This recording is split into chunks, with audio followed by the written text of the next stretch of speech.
Oh, hey there! You might be wondering what all this celebrating is about. Well, it's January 4th, 1896, and Utah has finally become the 45th state to join the United States of America. Did you know it took Utah almost 50 years to become a state? Almost 50 years, that's half a century. So why did it take them so long? Well, Utah encountered a lot of challenges along the way, and while it wasn't an easy journey, finally during the 1890s, Utah's people overcame these challenges and worked together to pave the way to statehood. Utah is an incredible place because it's home to people of all different backgrounds. Native Americans, Latinos, and immigrants like me from America, Europe, Asia, and the Pacific. And together we built Utah into the state it is today. So where does the Utah story start? It starts more than 12,000 years ago when the first Native Americans made Utah their home. Over thousands of years, these early hunters gradually changed their lifestyles. About 1,000 years ago, the Fremont and ancestral Puebloan peoples in this region were skilled farmers, craftsmen, and traders. Utah's native cultures continued to evolve into different groups: the Goshute, Paiute, Shoshone, Ute, and Navajo people, each with their own language and way of life. When Europeans began to enter Utah, Native Americans engaged with the newcomers through diplomacy and trade. In 1776, the same year the 13 colonies declared independence, a group of Spanish explorers traveled all around Utah. But why were they here? Well, Utah was part of the vast Spanish Empire for over 200 years. This connects with Utah's important Latino heritage. Soon, Spanish traders from Santa Fe developed trading relationships with Navajo and Ute people along the Old Spanish Trail in southeastern Utah. In the north, Shoshone and Ute people traded furs with Americans and French trappers, people you might know as mountain men. This is not the only part of our story, though, and these aren't the only people that helped build Utah.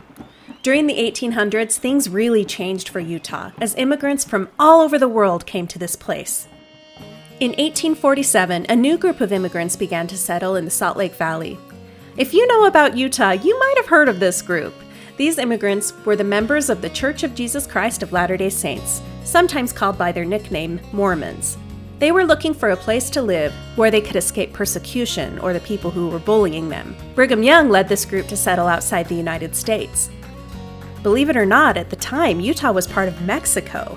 But at the end of the Mexican-American War, Mexico lost its huge northern territories to the United States. Overnight, Utah belonged to America.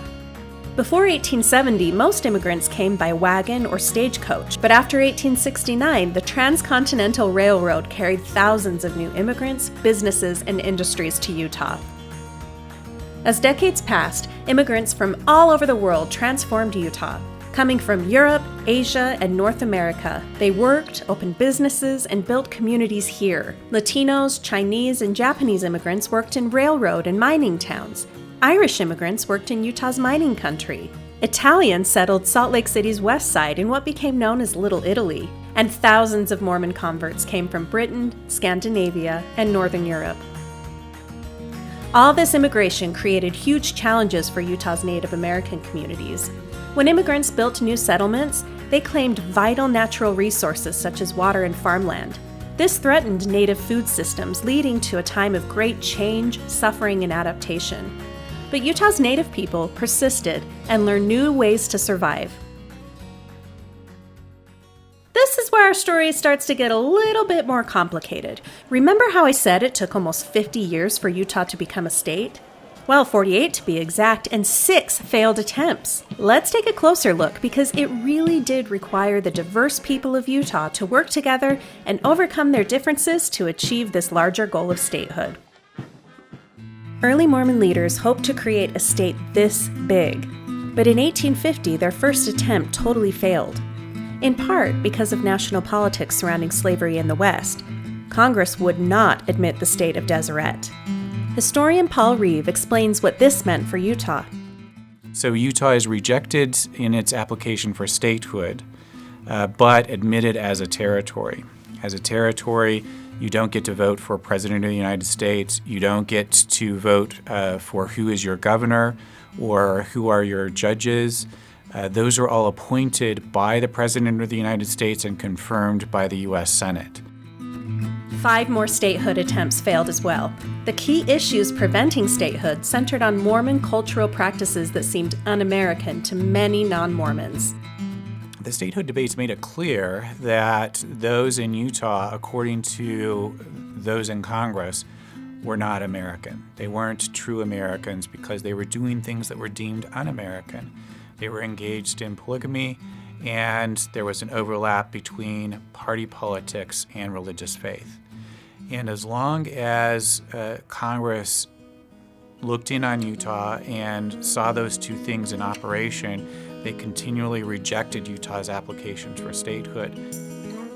Polygamy, in which one man married more than one wife, was supported by the LDS Church at this time, but national leaders believed polygamy was wrong, so Congress passed several laws designed to stop polygamy in Utah.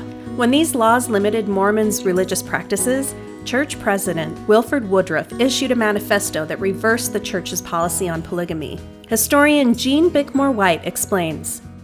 The 1890 Manifesto of the Mormon Church helped to foster a new and improved national image for the territory. LDS church leaders recognized the importance of collaborating with railroads and other national businesses to help Utah's economy thrive and achieve statehood status. But religion still divided the state. The Utah Territory did not have the kind of political parties, schools, or other community institutions that would allow people of all faiths to work together. Utah needed to be more unified. Both Mormon and non-Mormon leaders worked to overcome these cultural and political differences. One of them was Isaac Trumbo, a Californian who worked with Republican members of Congress to gain their support for Utah statehood. Women's advocacy and leadership played a crucial role in shaping Utah for statehood as well. Women from all kinds of rural and urban towns ran farms and businesses, helped raise children, and worked to sustain local communities. And in Utah, women were very involved in the political process of statehood. Emmeline B. Wells was one of Utah's leading suffragists who really worked to build bridges across religious divides here in Utah and nationally, and she worked to reach out to suffragists who weren't always in favor of Utah women's right to vote. Utah women had gained their right to vote in 1870, but it was taken away during the fight to end polygamy. After that, Utah women worked tirelessly to have women's voting rights included in the new state. Black women were politically active across the country at this time. In Salt Lake City, the Republican African American Women's Club worked for women's voting rights and black equality in Utah. With all these efforts from so many of Utah's communities, President Grover Cleveland signed the Declaration on January 4, 1896, making Utah the 45th state of the United States of America. Celebrations erupted all over the state. So what did statehood mean for all of Utah's diverse people? Did everyone benefit from statehood? The answer is yes and no. Yes, statehood was a victory for many Utahns because it gave all American citizens the right to vote, including women. This made Utah one of only 3 states in the country where women could vote at this time. And also, no. Immigrants from Asia and the Pacific Islands were not allowed to become American citizens at this time, so they did not receive voting rights when Utah became a state. Native Americans were not citizens either. They were not talking about whether Native Americans were Americans. That's funny sounding. A Native American is not an American. And in 1896, they were not an American.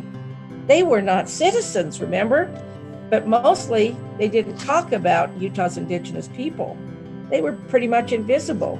In fact, the state of Utah denied Native American people voting rights until 1957, 61 years after statehood. But now, Utah is home to 8 sovereign Native nations, and Native people live, work, and contribute to Utah communities all across the state. Utah's struggle for statehood laid the groundwork for these groups to work toward achieving political rights as Americans and Utahns. So how does this impact you? What do we learn from the story of statehood? Well, what happened to Utah's indigenous people, the way they were legislated against and forgotten, and had to fight and claw and go to court in order to gain the same rights and privileges as other Utahns. This should help us all appreciate how important our own rights as citizens are in the state of Utah. So that we can hopefully stand in places of empathy for those who in the 21st century are being defined outside of the bounds of what it means to be an American. Are we drawing lines religiously for other immigrant groups such as Muslims coming to the United States? Are we drawing lines racially for those who are marginalized in the United States? Or are we willing to stretch our definition of who we the people are to include all people? We learned from Utah's history that statehood was the work of many individuals, not just a small group of politicians, business, or church leaders.